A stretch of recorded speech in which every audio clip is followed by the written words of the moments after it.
வணக்கம். இன்னைக்கு நம்ம பார்க்க போற பாடம் என்னன்னு பார்த்தோம்னா, பேச்சுக்கலை. பேச்சுக்கலை அப்படிங்கிறது என்ன அப்படின்னா, தகவலை நம்ம பரிமாறிக்கிறோம் இல்லையா? அதுதான் பேச்சுக்கலை. நம்மகிட்ட இருக்கிற திறமைகள்ல ரொம்ப ரொம்ப முக்கியமாக நமக்கு தேவைப்படும் ஒரு முக்கிய ஆதாரம், திறமை அப்படிங்கிறது பார்த்தோம்னா, பேசுறது தான். இந்த பேச்சினூடே நம்ம யாரு அப்படிங்கிறத நம்ம நம்ம பேச்ச கேட்கிறவங்களுக்கு நம்ம நிரூபிக்கிறதுக்கு தகுதியானதா இருக்கிறது கண்டிப்பா பேச்சுக்கலை தான் ரொம்ப முக்கியத்துவம் வாய்ந்ததா இருக்கு.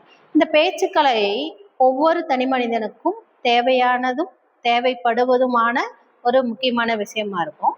இந்த பேச்சுக்கலை அப்படிங்கிறது எப்படி மாணவர்களுக்கு முக்கிய ஊக்கமளிக்கும் விதமா இருக்கும். ஏன்னா இந்த வரும் காலத்துல எல்லா வித ஆஹ் செய்திகளையும் உள்ளடக்கி பேசுறதுக்கு திறமையானவங்க இருந்தாதான் அந்த பேச்சு எடுபடும். இல்லைன்னா அவங்க திறமையற்றவர்களாகவும் ஒதுக்கி விடப்படுபவர்களாகவும் இருப்பாங்க.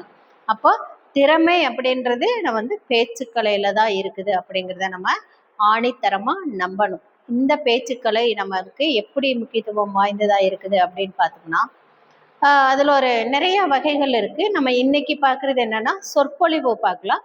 இந்த சொற்பொழிவுல என்ன நல்லா இருக்குன்னா, சொற்பொழிவு அப்படின்னா ஏதோ ஒரு முக்கிய தலைப்பை எடுத்துட்டு அந்த தலைப்பை விரிவா விரிவா மற்றவங்களுக்கு நம்ம சொல்றது.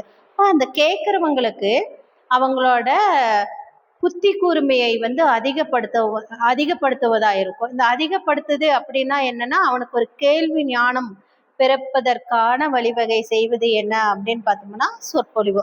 அதுதான் சொற்பொழிவு பேசுறவங்க எப்படி இருப்பாங்க அப்படின்னா, தரவுகளை நிறைய சுமந்து கொண்டு மற்றவங்களுக்கு அதை கொடுக்கும் பொழுது என்ன ஆகணும்னா, கேட்கிறவங்களோட புத்தி கூர்மை அதிகமாகிறதும் இல்லாம உலக அறிவை ரொம்ப அதிகமா பெறுவதற்கான வாய்ப்புகள் ரொம்ப அதிகமா இருக்கும்.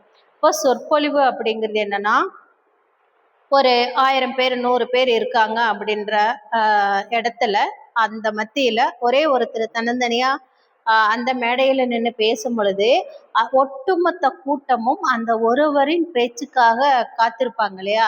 அந்த காத்திருப்பதனோட அடிப்படை என்னன்னா, அவங்க பேசுற செய்திகளை கேட்பதற்காக ஆவலுடன் காத்திருப்பாங்க. அப்ப பேச்சுக்கலை அப்படிங்கிறது எவ்வளவு முக்கியத்துவம் வாய்ந்தது அப்படிங்கிறத நம்ம இதுல இருந்து தெரிஞ்சுக்கலாம்.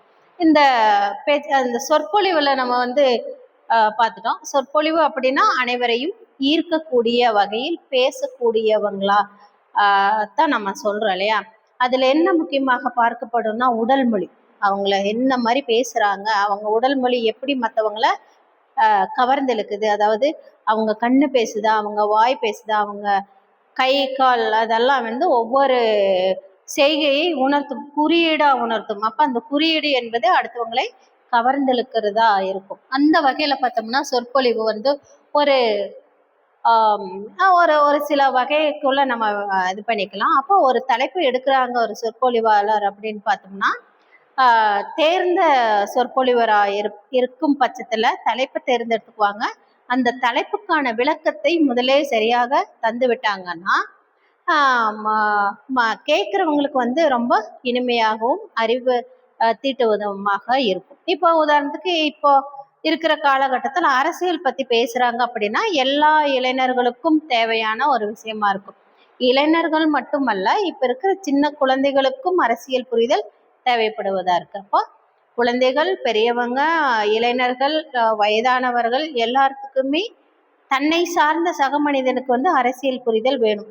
இது எதன் மூலியமா நம்ம அவங்களுக்கு கிட்ட கொண்டு போய் சேர்க்கலாம் அப்படின்னு பார்த்தோம்னா கண்டிப்பா சொற்பொழிவு தான். அப்போ இந்த மாதிரி சொற்பொழிவு அப்படின்னா அடுத்தவங்களை நம்ம கவர்ந்தெழுக்கும் வித்தைகளை தெரிஞ்சிருக்கிறவங்க தான். அப்போ அந்த ஒரு தலைப்பெடுக்கிறாங்கன்னா அதுக்கான விளக்கத்தை தெரிஞ்சுக்கிறவங்களா இருப்பாங்க இல்லையா?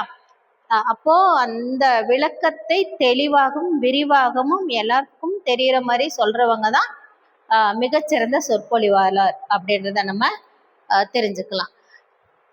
அடுத்தது பார்த்தோம்னா ஒரு தலைப்பை பத்தி பேசுறாங்க அப்படின்னா அந்த தலைப்பு எதுக்காக பேசுறாங்க, அந்த கூடி இருக்கிற லிசனர் இருப்பாங்க இல்லையா, அந்த பேச்சை கேட்கிறவங்க மிகவும் ஆவலாகவும் அறிவு கூர்மையை வெளிப்படுத்தும் செயலை செய்வதற்கான ஒரு உத்தியை கையாளுவதற்கான விஷயங்களை சொல்லி கொடுக்குறாங்க இல்லையா.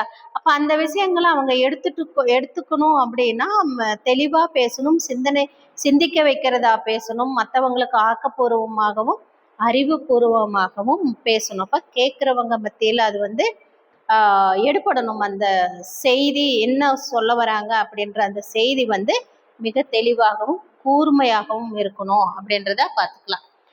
இதை எப்படி நம்ம சொல்லலாம் அப்படின்னா, ஒரு சின்ன சின்ன கதைகள் சொல்லி அவங்களுக்கு கேட்கிறவங்களுக்கு விளக்கி வச்சோம்னா அந்த கதை அவங்களுக்கு எப்பொழுதும் மனசுல ஆழமா பதியும்.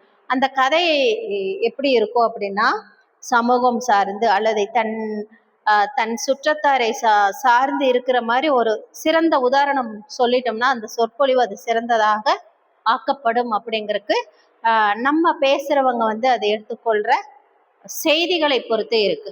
அடுத்தது பார்த்தோம்னா, ரொம்ப ரொம்ப முக்கியமானது அப்படின்னு பார்த்தோம்னா ஆன்மீகம் தான். ஆன்மீகம் பேச்சாளர்கள் பார்த்தோம்னா அவங்க கிட்ட நிறைய செய்திகள் இருக்குதோ இல்லையோ, அனைவரையும் கட்டி போடும் ஆற்றல் மிக்கவங்களா இருப்பாங்க. இப்ப இந்த ஆன்மீக சொற்பொழிவு பத்தி நம்ம பார்க்கலாம் அப்படின்னு பார்த்தோம்னா அடுத்த காணொளியில கொஞ்சம் விளக்கமா பார்க்கலாம். நன்றி, வணக்கம்.